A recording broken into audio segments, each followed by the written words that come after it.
আসসালামু আলাইকুম, কেমন আছেন সবাই? তো এখানে দেখতে পাচ্ছেন মরিচ, পেঁয়াজ, রসুন, গরম মসলা, আদা, তেজপাতা সবকিছু রেডি করে নিয়েছি।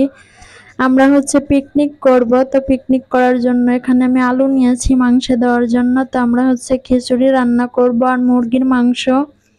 তো সবকিছু এখানে রেডি করে নিয়েছি। এখন খিচুড়ি রান্না করার জন্য কড়াইয়ে তেল দিয়ে তার ভিতরে কয়েকটা আস্ত এলাচ, দারচিনি, তেজপাতা দিয়ে তার ভিতরে খিচুড়ির চালটা একটু ভেজে নেব। তো এখানে চাল, ডাল, মরিচ, পেঁয়াজ, রসুন, লবণ, হলুদ, তারপরে বাটা একটু আদা, রসুন, জিরা বাটা সবকিছু দিয়ে ভালো করে চালটাকে একটু ভেজে নেব।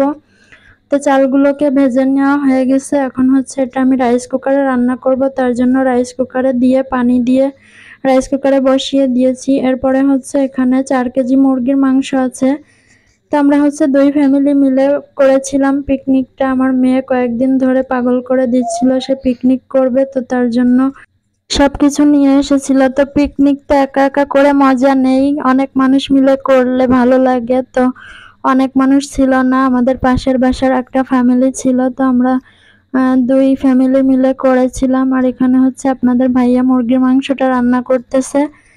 তো সবকিছু দিয়ে মশলাটা ভালো করে কষিয়ে নিয়ে এখন এর ভিতরে মাংসটা দিয়ে দিবে। তো এখানে আদা, রসুন, জিরা বাটা, পেঁয়াজ কুচি, গরম মশলার গুঁড়ো, এখন দিচ্ছে লবণ, হলুদ, কিছুটা সর্ষের তেল দিয়ে মশলাটাকে ভালো করে কষিয়ে নিয়েছে।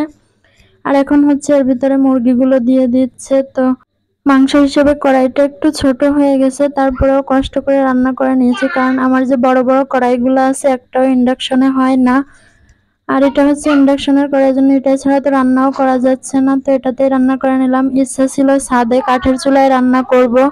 পিকনিক সাধারণত এরকম ভাবে রান্না করতেই ভালো লাগে, কাঠের চুলায় সবাই মিলে আনন্দ করে। তো ছাদে বৃষ্টি হচ্ছিল, বৃষ্টির কারণে ছাদে করতে পারিনি, ঘরেই রান্না করতে হয়েছে। তো তারপরেও সব মিলিয়ে রান্না বান্না ঠিক মতোই করা হয়ে গেছে। তো এখানে মুরগির মাংসটা রান্না করা হয়ে গেছে, ওদিকে রাইস কুকারে খিচুড়িটাও রান্না করা হয়ে গেছে।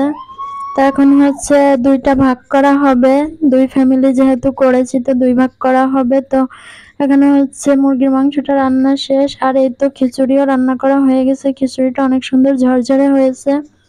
তো আমার মেয়ের মনের আশাটা পূরণ করলাম ঘরোয়া ভাবে একটু পিকনিক করে। তো আজকের ভিডিওটা পর্যন্তই। সবাই ভালো থাকবেন, সুস্থ থাকবেন, আল্লাহ হাফেজ।